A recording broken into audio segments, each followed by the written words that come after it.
Hey, it's Joe Turpel. This is Caught Inside. Hello, everyone. Welcome to Caught Inside. I'm Joe Turpel. This is the second of 7 episodes where we're checking in with our championship tour surfers throughout our 14-day Australian quarantine. Today, our guest is a 4-time world champion in Carissa Moore. Riss, how's it going? What's up, Joe? It's so nice to see you. This is incredible. I think you're somewhere upstairs, downstairs, but I know you're here. It's a good feeling.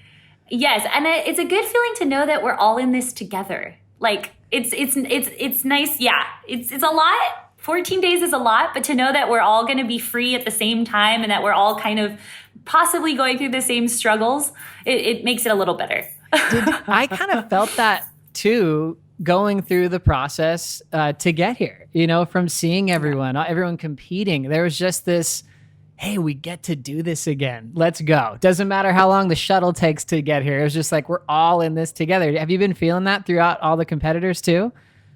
Absolutely. And maybe even more so than ever because we were all on the same plane. We all had to go on the transfer bus. We're all in the hotel. We're all in quarantine together.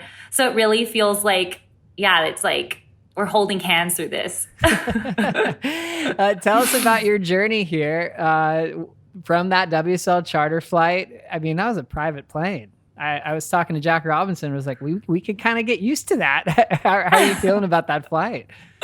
Yeah, it was cool. I was kind of nervous going into it, especially with the aisle seat. I was like, is someone gonna come and draw a face on me while I sleep? But no, everyone behaved themselves. Everybody, it was nice. It was comforting to look over us. Like Brisa and Tati was behind me and Joanne. So it was Have cool. you heard stories of the old classic back in the ASP days, those charter flights? Did you ever hear stories about those from back in the day? No, I had no idea. Would you like to share some with me? I think Richard Dog Marsh was talking. I think he won an event in Reunion Island. And the way the story goes, it was like flight attendants got locked in bathrooms, food fight, wild. So this one was pretty tame in comparison.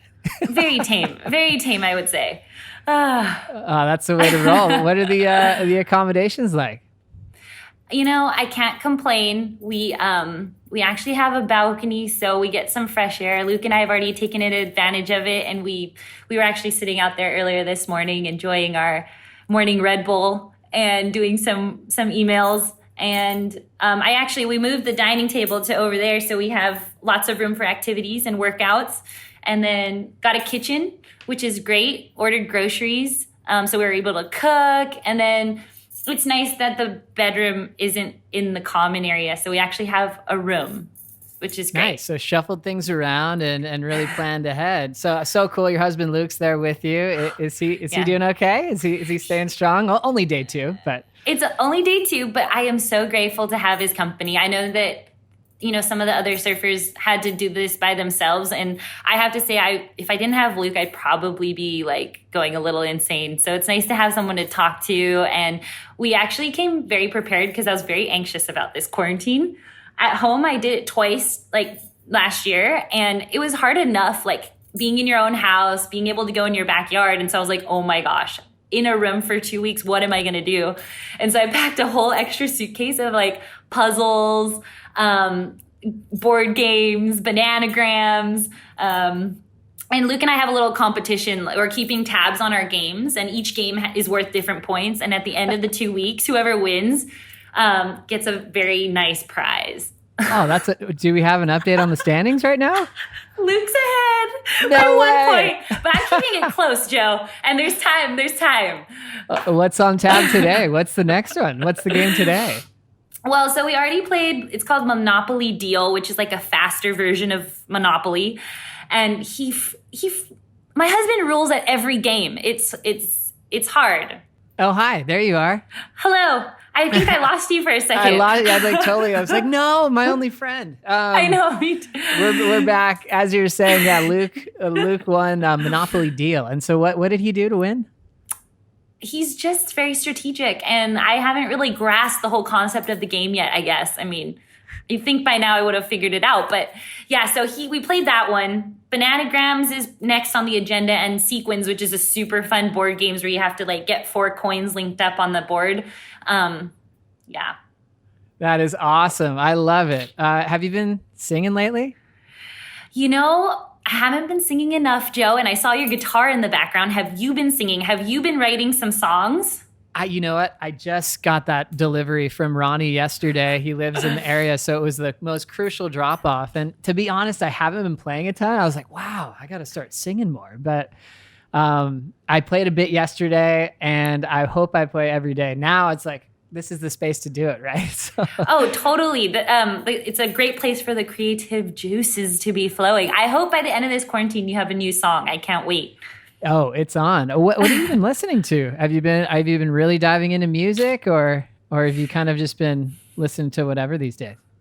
I kind of listen to whatever, but it's a tradition of mine that every year I make a new playlist. And so I'm definitely taking recommendations right now. Nice. I have about 8 songs on the rotation, so I need some more. When I see you in the Red Bull Athlete Zone, you've always got headphones on. That's your thing. Mm-hmm. Is there this constant song for game day that is different from when you're just hanging out? No, I would say like my normal music definitely bleeds into my pump up music. I really got into, Luke and I binged watched Peaky Blinders during COVID. And one of the songs was War Pigs by, nice. What's his name? Ozzy Osbourne. Yes. And anyway, I really like that song right now. All 6 minutes of it is really good. Oh, very cool. I'm into that. We were talking to Jack Robinson yesterday, and he was talking about, for him, he wants to be routine based, throughout this time. It sounds like you're the same way. You're well prepped. You thought about your day to day. Do you have like a strict schedule right now? Like wake up at this time? Are you going that far? Or how is this day being planned? Or is there some parts that are loose as well? Yeah, I feel like there's a bit of structure, but then it's also loose. I think I'm definitely that person that likes to be organized and feel like I'm checking my boxes so I'm productive. But we usually wake up. I like to journal. Then I'm like, take some time to text and reach out to people to say hello. And then Luke and I are making it our goal to do a little bit of yoga every day because we usually don't. So watch out. We're going to be super flexible after these 2 weeks. And then then usually a morning workout and then breakfast. And then we brought a puzzle. So we're working on a puzzle and some more games. The game marathon continues. And yeah, I don't know. Maybe keep us some posted emails. On the standings. How cool is it as we sit in these rooms that are really nice and you hear a knock at the door? Special delivery. I mean, Red Bull dropping off like these things. I know. Little balls, the roller, like loop bands and everything. Have you already been using yours? I was so excited when the package came. Luke and I felt like it was Christmas, and we like opened everything and we tried everything out. Oh, we already had our smoothie today. Yes. Oh, good. You had your NutriBullet. Good. But yeah, how fun was it? It was like Christmas. You're like, thank you so much. I know. The best part is I feel bad for the hotel staff because they come up. I get a knock like every 5 times a day, and I'm like, these people must be running up and down like constantly because this is just my room. Like they're doing everybody's room with like food or if we get groceries or Uber Eats. And then the nice package from Red Bull and WSL was really, that's really nice too. So cool. They are busy. I ordered a coffee and it gave me a delivery message that it was there. So I was like, oh, hey guys, is that coffee there? They're like, oh, we're so sorry, man. Like there's like 1,000 orders right now. So the staff has been really accommodating and making this feel much better than it could be. It's great to see that you've been using your time so well. Looks like your training, your focus, your goal is for yoga, but you're training from being based in this space compared to what you normally do. Do you usually mix a bit more outdoor type training? I mean, outside of surfing, or is it pretty natural for you to find a nice little workout routine inside?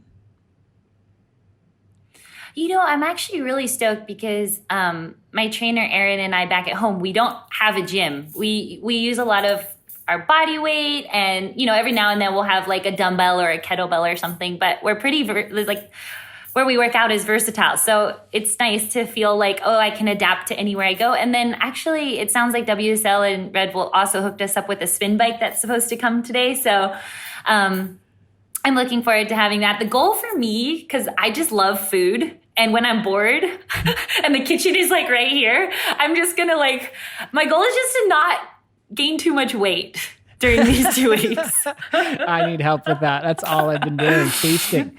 I know. Which is, when it's right there, it's so hard, which is classic. Thinking about a good book that you brought with you that you'd recommend yet, or a book that you're yet to start while you're here? Yes. I follow Reese Witherspoon's book club, and she has a lot of great recommendations. And it's so bad because I look at this book every night and I'm spacing on the title, but I think it's called The Light in Dark Places. And it's actually about the Holocaust and this girl who ends up hiding a bunch of Jews during the time. And I've actually read a couple books on this topic recently, and I just find it fascinating. I think for me, it's how do humans treat other humans like that? But then also in a time like that, how people can be so brave and courageous. I don't know. So it's been a good read so far. Highly recommend it. Oh, it's huge, especially in times like that in history where you can see people surviving against all odds. Yes. And then you can apply it to your life and be like, gosh, I should be able to make it through anything that comes my way. No, actually, when you say that, because they're literally hiding in an attic. There's 13 of them in an attic, and I have a hotel room, so there's no complaining. Oh, gosh, totally.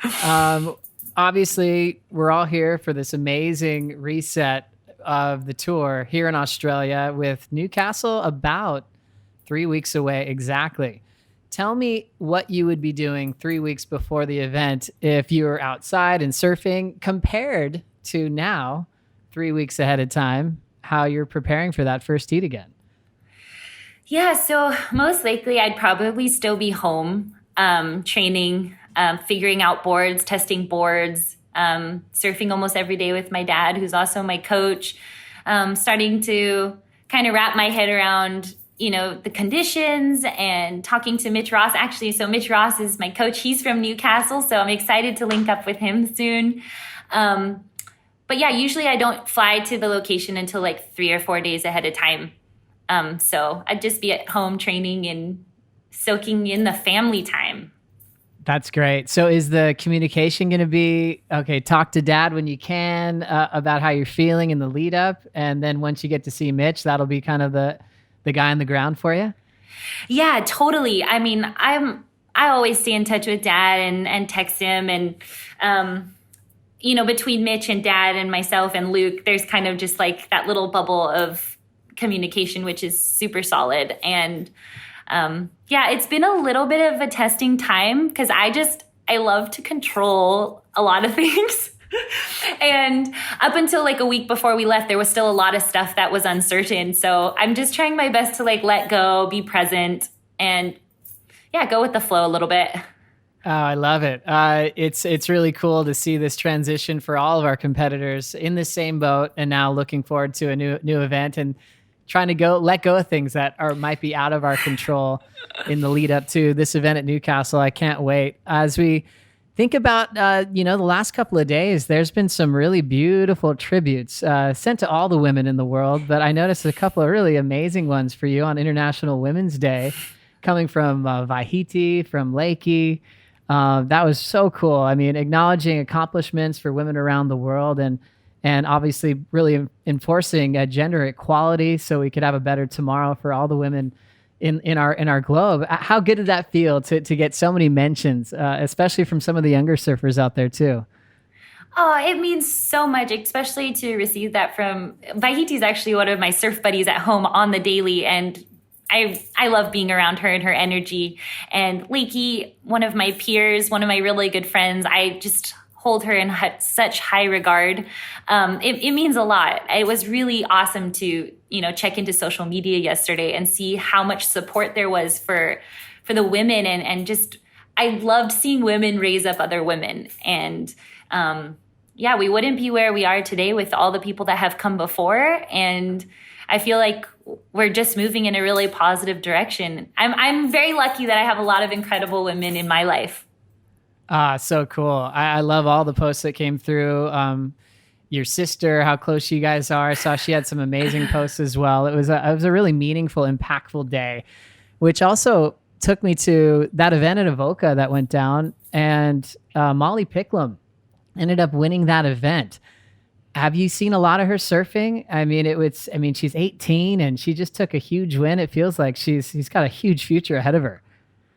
That's amazing. I actually didn't tune in too much to the event just with everything going on, just preparing to leave and stuff, but she's been on the radar for years now and she's so talented. I saw her compete live at Manly last year or the year before, and I was super impressed. I think she has a flair to her surfing that's just really exciting and spontaneous, and I believe she just signed with Red Bull too, so that's pretty rad. Really cool. I mean, I know you've always been dedicated to your Sea Star program through More Aloha, and seeing all these young surfers come up and acting as a mentor for young women.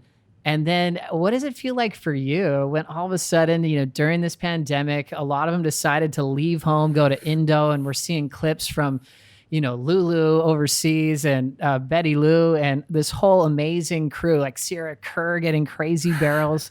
Kirra Pinkerton and the Mentoize. Were you kind of keeping up with all that? And did you see what was going down overseas with this younger crew? Gosh, my mind was blown. The surfing that they were doing and the waves they were getting, gosh, I was super excited for them and jealous at the same time. I just wanted to be a part of the fun.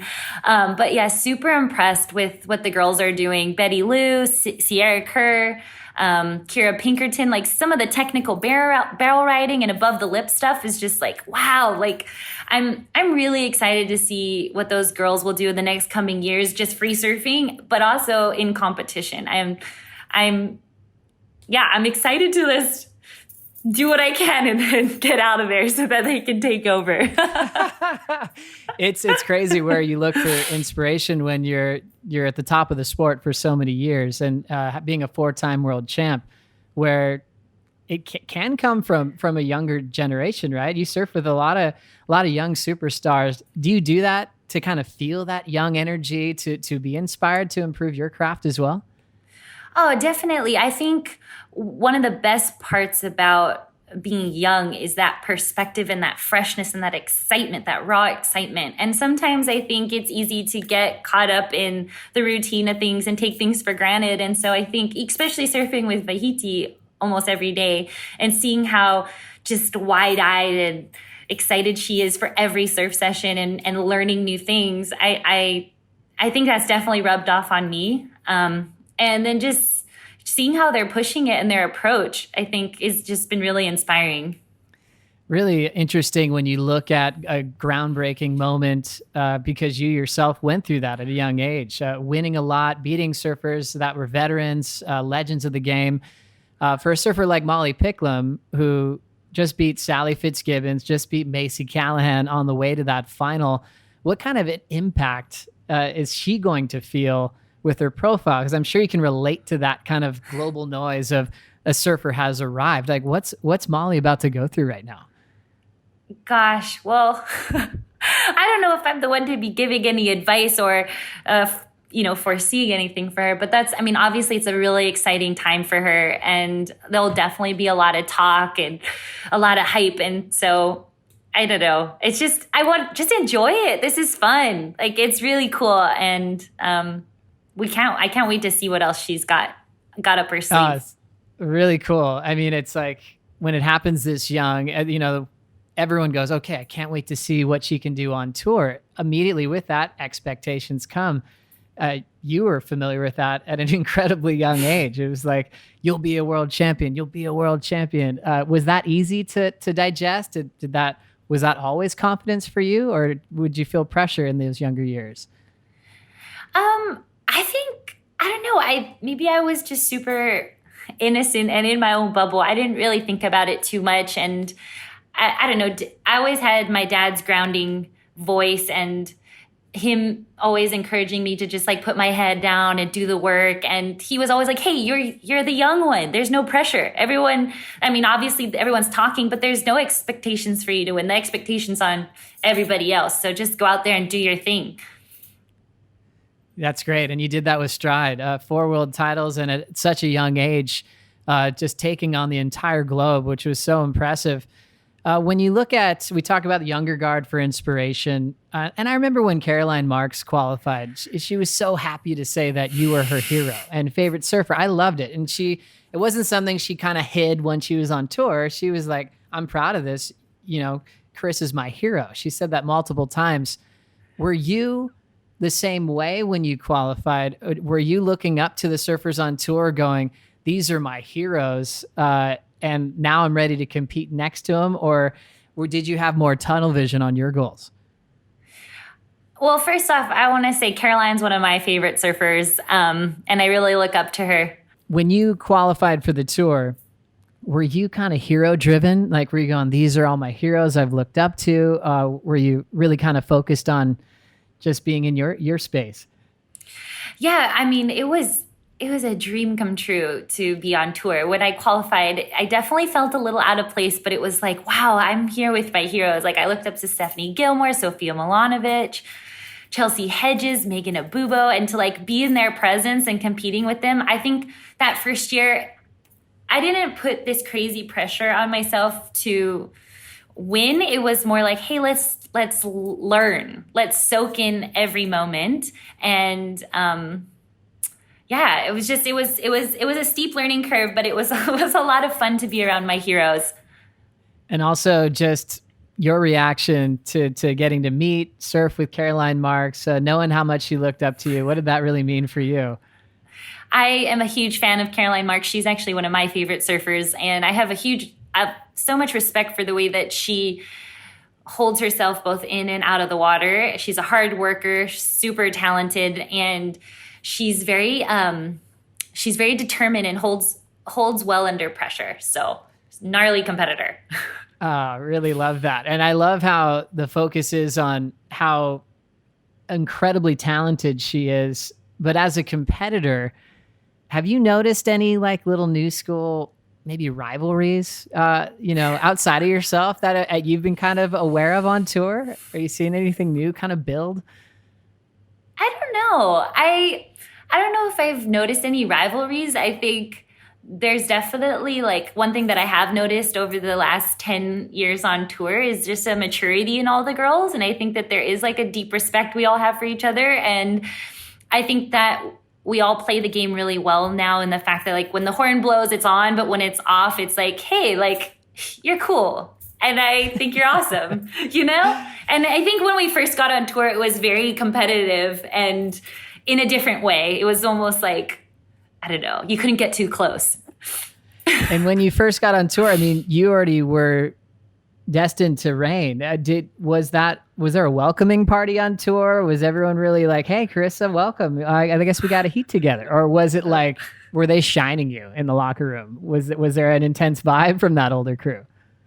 No, I don't feel like it was intense. I think I did feel out of place just because I was maybe so much younger, and I was still trying to figure out who I was and where my place was. And so it definitely took a little bit of time. I guess in the class you're in these days with an amazing career, I feel like you're still just beginning. When you have, the world champs on tour, it's a small group, especially on the women's side. There's not a ton of world champions. It's a lot of multiple time world champs like yourself, Tyler, Steph. Is there communication with the three of you? Is there like a little world champs text feed that you're on where you guys just, say what's up and how we're taking the sport in a new direction? We don't talk that often, but of course, every now and then there's a text or a nice check-in. And I really like Steph and Tyler. They're great. And it's awesome to have Tyler back on tour this year. She's obviously come out of the gates really strong, and she's going to probably be the one to beat this year. I think, she has a lot of just with the time off, she's fresh, and I think she has this renewed purpose and vision, and it's very inspiring. I love that she's using her platform for good. Just want to get into that competitive mindset, because for world champs and having multiple champs on tour, it makes for incredible heats. As fans, we can't wait for you to battle with Steph. We can't wait for the battles with Tyler. That's the best of the best, firing at all cylinders. That's the dream. For you, when you look at certain venues on tour, are there some places where you go, ooh, I've got them both beat here? Like, no worries. Is that the confidence you feel as an athlete? Or is it more like, uh-oh, this is going to be crazy, I've got to bring it? Do you ever feel those times where you're going, today's my day, it's over, guys? I wish I had more of those days. I just don't think I'm that type of competitor that would ever be like, yeah, I got this. I'm definitely more that person that's like, hey, this is going to be tough. I've got to put my head down and work for it. Those girls, they work hard, they train hard, they're ready to play anytime, any day. So there's never that extra confidence for me. Good call, Riss. Riss, by the way, I love that movie, Riss. That was a couple years ago now.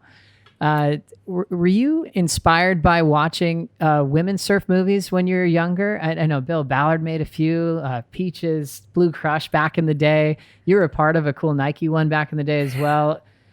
There wasn't a ton of them. Now, age of the internet, we know everything. Sierra's dropping, all these clips are coming out. But were you always looking at movies for inspiration?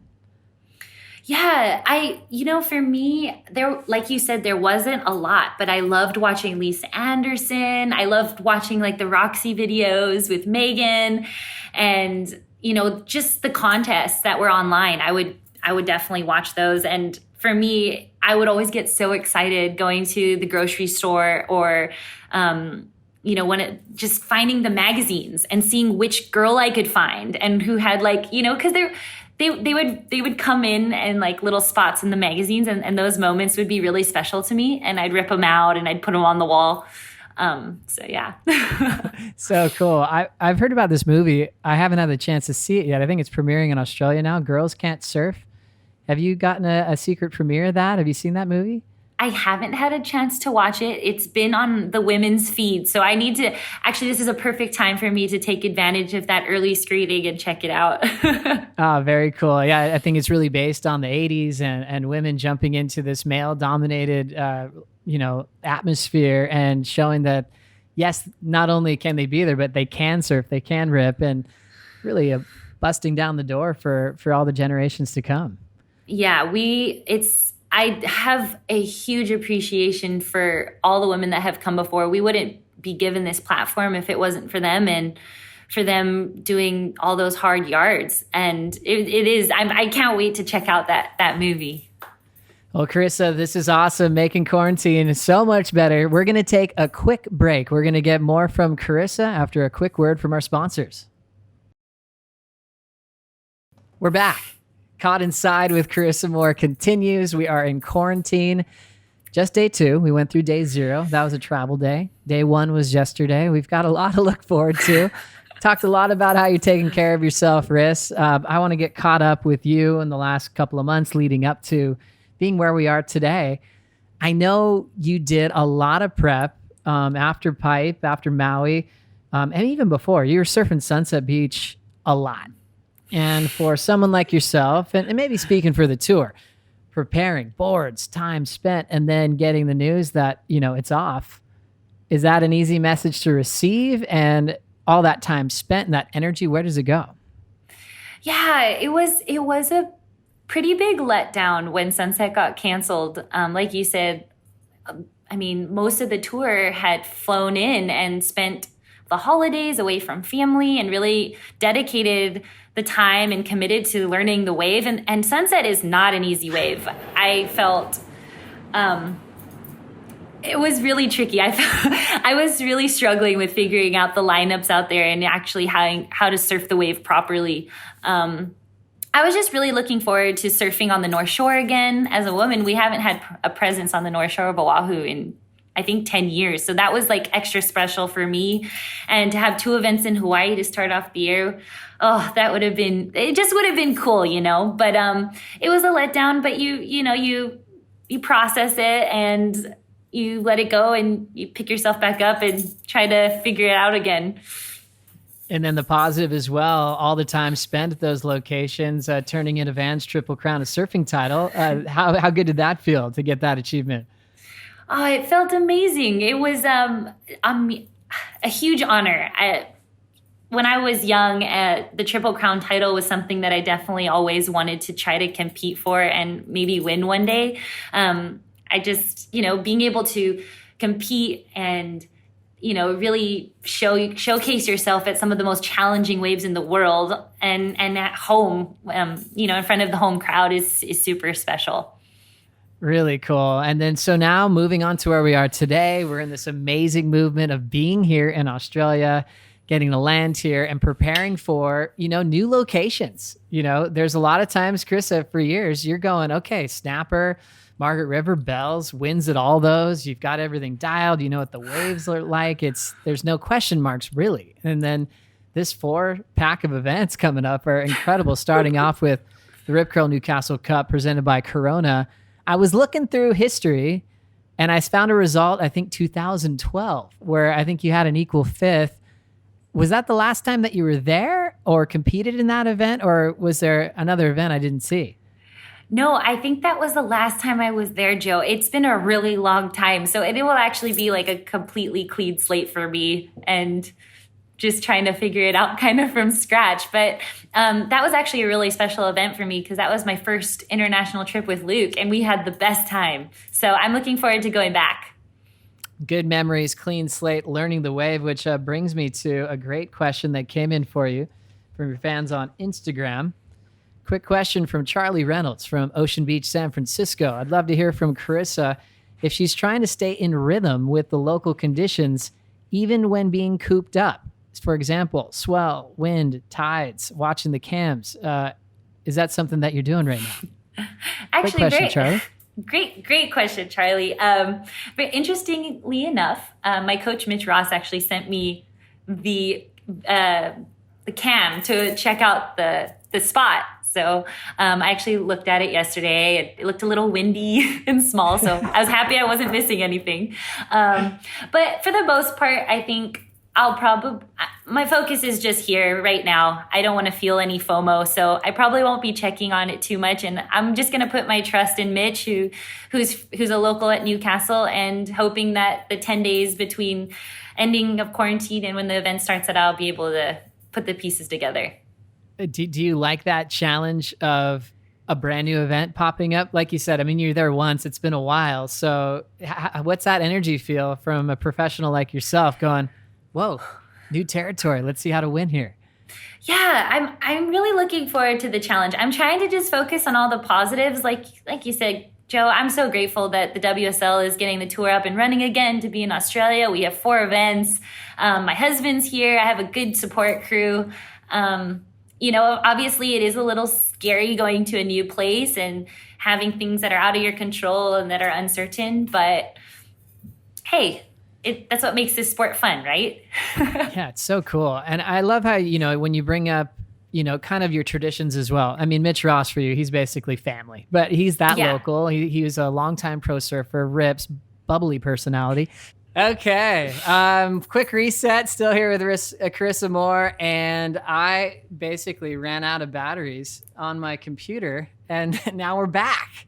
So we are in quarantine, but we've got power. We're good to go. This is great. And we were on the topic of local coaches and getting insight from there. Mitch Ross, new locations coming up, and outside of Newcastle, are there new coaches that you're actually calling upon for waves like North Narrabeen and even in the West? Well, I'm actually relying on my faithful coaches I've, had before. So Mitch will actually be coming to all 4 of them. And Andrew Sheridan from Margaret River is someone that I always work with, and he'll be a part of the team over there. But it's been tricky just trying to figure out with the COVID restrictions and stuff and who we're allowed to bring in stuff. So I'm just keeping it simple, but I feel really confident in the people that I have, and I'm really grateful for their insight. That's awesome. It's cool to look back in your career, because going back to 2010, you were able to surf in a search event in Puerto Rico, and Rip Curl's bringing back the search, going to Rottnest Island. Have you heard of the place? Have you been there before? Never been there before. Honestly, when they told us about it, that was the first time I've heard of it. But it looks beautiful, and I'm excited to go someplace completely new. It's going to be great. Is Andrew Sheridan already on it? Going, okay, he's obviously probably been there a million times.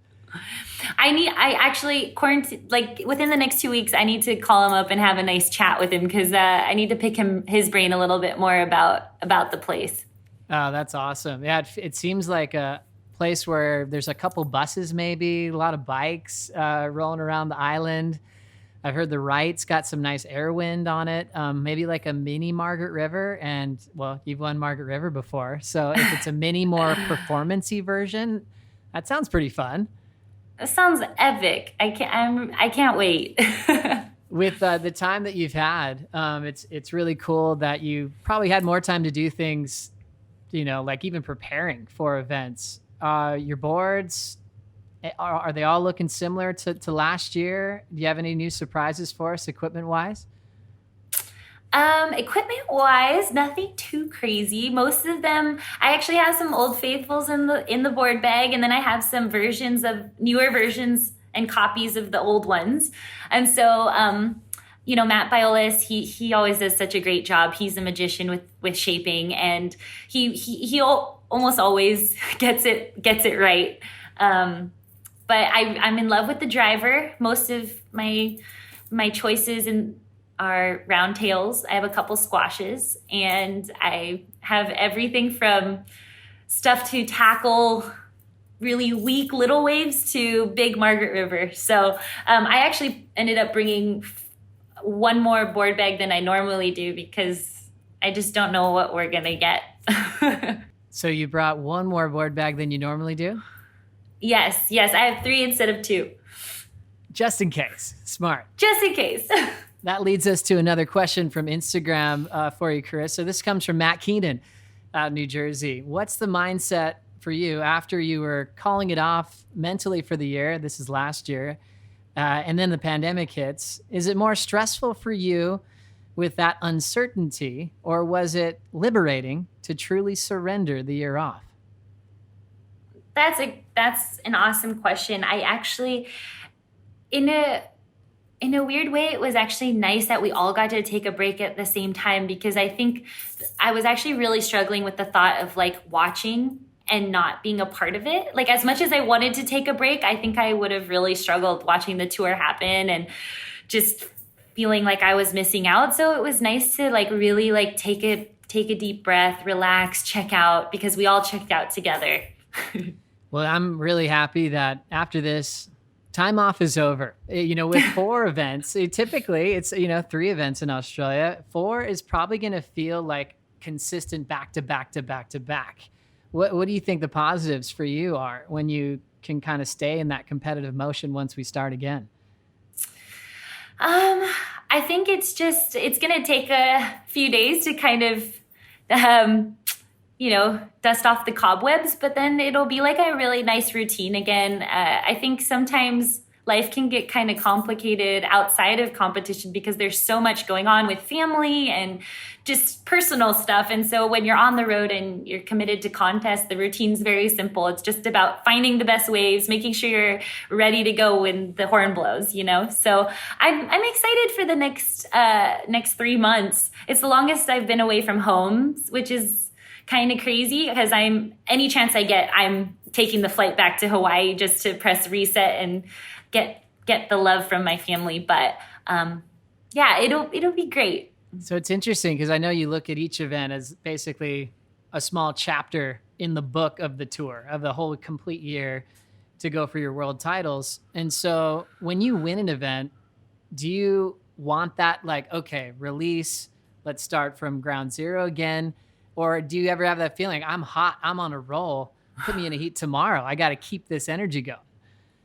I mean, a win is great, and it definitely gives you confidence. So yeah, I think that's what is good about 4 events, and what kind of be bad is like, okay, you either get on a good rhythm, which is great, but sometimes when you fall into a bad rhythm, it's kind of tricky to break when you don't have, like for me, if I don't have a good event, it's always nice to go home and fully like clean the slate. So sometimes it's hard to find that reset on the road, but we're praying for good vibes. That's right. Going back to the start of the year, it was great to see you kick off another great start to a season, stand out in Maui, and then having a groundbreaking historical day in the final over at Pipeline. We know also you've been working with Jamie O'Brien on a wave like Pipe, and then always in surfing, we're comparing Pipe and Teahupo'o. And I know you did a strike mission there last year. Where do you say your comfort level at, and which wave you really love the most so far between Pipe and Teahupo'o? Gosh, well, I have to admit, I don't really think I've started a love affair with either of them yet, but there's something really special about both of them. From the little experience that I have had at each spot, Pipe is really tricky. Like, I didn't realize how much that the lineup moves. And like, I feel like Teahupo'o, at least from the times that I have been there, it is a pretty consistent peak, and it is fairly predictable when you know which swell is coming in. So both are very intimidating, both are very scary, and both are very outside my comfort zone. And the coolest, I think, part I saw at Pipeline, Carissa, was you were the standout performer when you pick out single waves that were remarkable on that day. But there was the one that you had a really big wipeout on, and you came into the beach, you looked at your family, and you were like, I just got the craziest wipeout. But you were laughing. And I felt like that was such a positive reaction to what everyone's trying to avoid. You were like, oh my gosh, I just took maybe what could have been your biggest beating at Pipe, and you were laughing about it. I think that definitely was the biggest beating I've taken at Pipe. I think there was just like this like happiness and this relief, because honestly, for me, there was a huge buildup for that event in those 10 days from when Maui, shifted to Pipe. There was just definitely a fear for me going out there. And so for me to just like take a really bad wipeout and then come back up, I was okay, and then get a decent wave at backdoor and kind of conquer my fears. That was a really personal triumph for me. Oh, that was so cool. And knowing that, Teahupo'o was on the calendar, you mentioned the brief experience you've had there. So how many times have you been to Tahiti to surf there? Probably enough to like say on one hand. So not enough, but been there a few. And you're trying to fit those in the middle of everything else going on. Are those trips that are strategic with locals as well, or people that you've brought to share knowledge on the wave? Definitely. I mean, I've been very fortunate to hook up with Raymana out there and Matahi, and getting some local knowledge and help out there.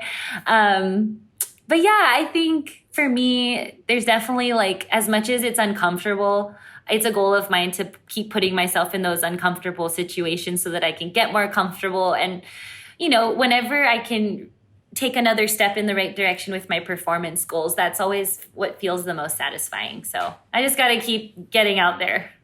It's so cool looking at the calendar and seeing that all build to what will be the Rip Curl WSL Finals. So you're thinking, man, Teahupo'o is going to have a huge event, because everyone's going to be fighting to be part of the top 5 before we get, back to Southern California.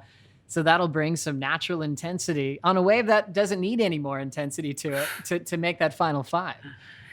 Right. It's crazy because, I think we've all had that conversation with our friends and our family. Who's going to be in the top 5, right? Let's hear it, Riss. What are your top 5 picks? No, I can't share my top 5 because I don't know who it's going to be, because it's crazy because, the tour has changed. obviously we have 3 out of the next 4 stops are completely different. So, you've had events in the past that have played strengths to some people, and now you're kind of like, okay, well, whose strengths is it, And then going into Teahupoo, like, I don't know, some people are good there and comparatively that aren't good at other places. So it's going to really mix the bag up a little, I think. And brings a lot of excitement to already a very exciting year to see where we are now. Format quickly. I haven't heard from you personally on 5 in the world, surfing against number 4 in the world, leading up to best out of 3 series for the world title on one day at lowers. What's your take? Oh my gosh, help. I'm going to need a lot of help from my life coach going into that last one if I qualify. But, it is what it is. And honestly, like the last couple years have been those intense days, those last final days on Maui or at Pipe. And it's been so exciting. It's a lot of pressure. And I think that the WSL did a really good job of, giving the person who is first in the ratings a little bit more of a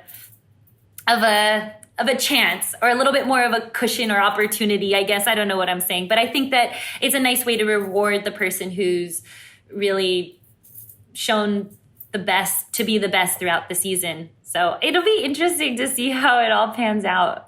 Oh, especially for you with, 11 plus NSSA national titles from those early days at lowers to winning the Swatch Pro at the CT level in 2015 when it was on the calendar. Obviously, your surfing fits in so incredibly well. And then Getting Heated, which has been one of my new favorite shows with Ross Williams and Nick Fanning. They both put you in their final 5 picks because they're putting it out there. That's going to be fun. If you could pick one person in a dream surf. This is what we do all day. We pick the venue. Who do we want to see in that final going best 2 out of 3? For you, Carissa, you're in that best 2 out of 3.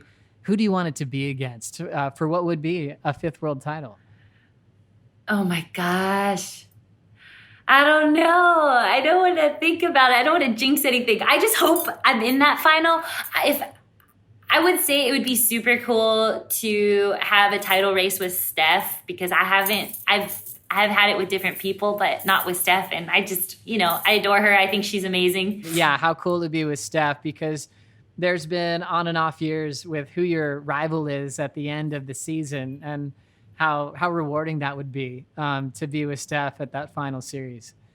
Yeah, that would be really cool. But like I said, anything can happen. I just would be happy to make it to the finals day. And there's a lot of incredible ladies out there who are working really hard to be in that number 1 spot at the end of the year. So, Caroline Marks, Lakey Peterson, Tatiana, I could probably list the whole top 17. Which is just a testament to how incredible this group is, this top 17 this season. Love that answer. Carissa, it's time for your quarantine quiz. You've been an amazing guest today. Now some fun. Well, first, I think we've gotten into this a little bit. How many boards did you bring with you to Australia? I brought 15 boards. Perfect. Did you reach out to anyone for advice before coming into quarantine? Who, and if you did ask, who were they? I actually, well, I was definitely keeping tabs on all the Australians that had done the quarantine previously. And, I saw that Bronte and her dad were playing tennis. And so I actually brought a pickleball set for Luke and I. I also watched Sally making her own meals with the hot water maker. And so I actually texted Sal. I said, hey, I'm super anxious about this quarantine. Do you have any advice? How do I get workout equipment? How's the food? And she was super positive about it. And she's like, you could do this, Riss. You totally got this. But yeah, Sally was my go-to girl. I love it. Three of your must-haves for quarantine. 3 of my must-haves for quarantine: my husband, my journal, and my phone, because it keeps me connected with people, and there's other things you can do with it too. Love it. Biggest goals that you have, just not for the whole Aussie leg, but for quarantine goals. quarantine goals, to stay sane, to have fun. Like I said earlier, I'd like to not get too fat.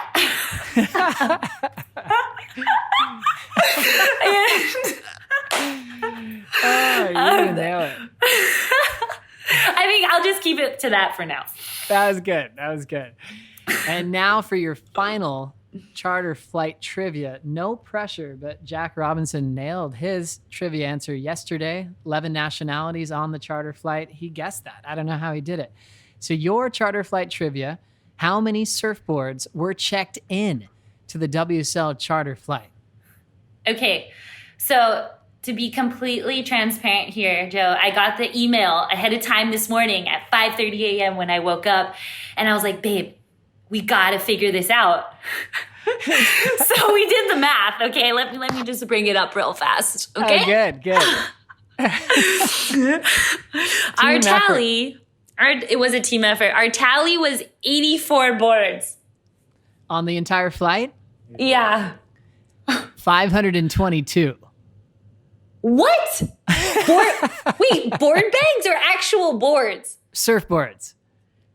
Oh, were you going bags? I was going bags. I was even counting the bags that were taped up. That's how, like... Oh, got you. You know what?